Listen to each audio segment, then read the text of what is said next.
Esselamu Aleyküm ve Rahmetullahi ve Berekatuhu hürmetli dostlarım.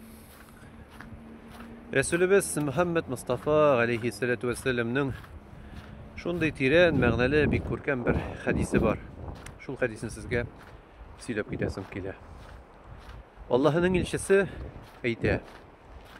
Ad-dinu nasiha. Din ol nasihat. Yani ügütlev ve gazlev. Kişi adam balası deb aytып кеткенде, ol хатага дучар булган зат буларак Аллаһ Тәгалә тарафыннан барлыкка китерилде. Шуңа дагы ниндидер тормышның өзүкләрендә, кай вакытта өзүкләр генә түгел, бик еш очракларда без хата өстеннән хатаны кабат кылабыз. Ниндидер җитешмәгәнлекләрне эшлибез. Ниндидер үзебезнең тормышыбызда үз башыбызга бәлаләрне үзебез китерәбез. Кай вакытта инде көтмәгәндә Аллаһның насыйбы белән дә килә. Ләкин күп очракта килеп төшкән бәлаләребез үзебезнең җитешмәгәнлек, үзебезнең хаталану, ашыгу сәбәпле булган нәрсәләр. Менә шушы вакытта кешенең хатасын күреп, җитешмәгәнлеген күреп, biz indi anın yanına kilip nindidir bir kengеш әйтергә телибез. Үзебезне инде хикмәтлерәк, опытныйрак иттереп хис итепме. Ләкин шушы вакытта без аңа үгетләү, насихат бирү гамәлен кылабыз. Чынбарлыкта дагы бу бик хуплы, бик дөрес, бик кирәк эш, ләкин бөтен кешедәге бит кеңеш әйтә белми дусларым. Бөтен кешедәге матур иттереп насихат, күңелдән чыккан ихлас җылы сүзләрне әйтү генә түгел, әллә нинди җанвар кебек хата кылган кешегә ашкынып, әллә нинди начар сүзләр белән акырып-бакырып сүгә башлыйлар. Ниндидер күңелгә ятмаган кыяфәттә кешенең дәрәҗәсен төшереп, төрле инде тузга язмаган бу кешегә зарар китерәләр. Шуңа да Рәсүлебез Мөхәммәд алейхиссалату вассалам динне, насихатны бер дәрәҗәгә куйган.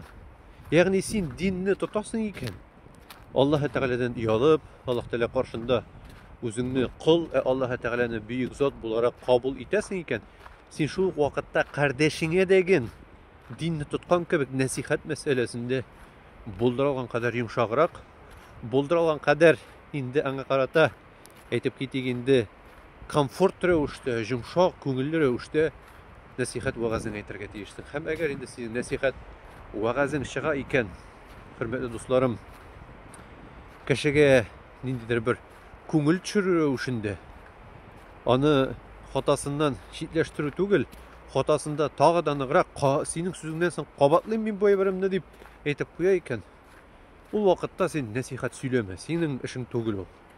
Иң яхшы насихат, хөрмәтле туганнарым, бармак төртеп, синең хатаң булай эшләт, булай төзәт дип түгел.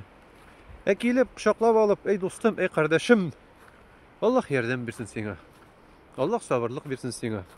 Аллаһ җиңеллекләрен бирсен сиңа дип матур, йомшаклык белән булырга тиеш. Шуңа дагы дин ул насихат, хөрмәтле дусларым. Һәм насихатны да дөрес бирергә кирәк. Горурланып, мин бу кешегә дин өйрәттем, тормыш өйрәттем дип түгел. Инде булдыралга кадәр йомшак рәвештә үземнең күңелемдә булган җылылыгым белән, мәрхәмәтлегем белән, кардәшемә карата булган мәхәббәт, сөю хисләрем белән бүлешеп, аңа изгелек эшләдем дип, шушындый нияттә кылынса бу гамәлләребез, чынбарлыкта дагы зур нәтиҗәләргә ирешәчәк. Икенче очракта, әгәр без начар сүзләр белән, начар рәвештә аңлатабыз икән, киресенчә Алла сакласын, без кешегә зарар итеп, үзебезгә дәген зур гөнаһасын эшли алабыз. Шуңа дагы Раббыбыз Аллаһ Тәгалә безне дөрес рәвештә насихат кылучы мөселман затларыннан булдырса иде. Амин. Барыгызга да хәерле кичләр. Ассаламу алейкум ва рахматуллаһи ва баракатуһ.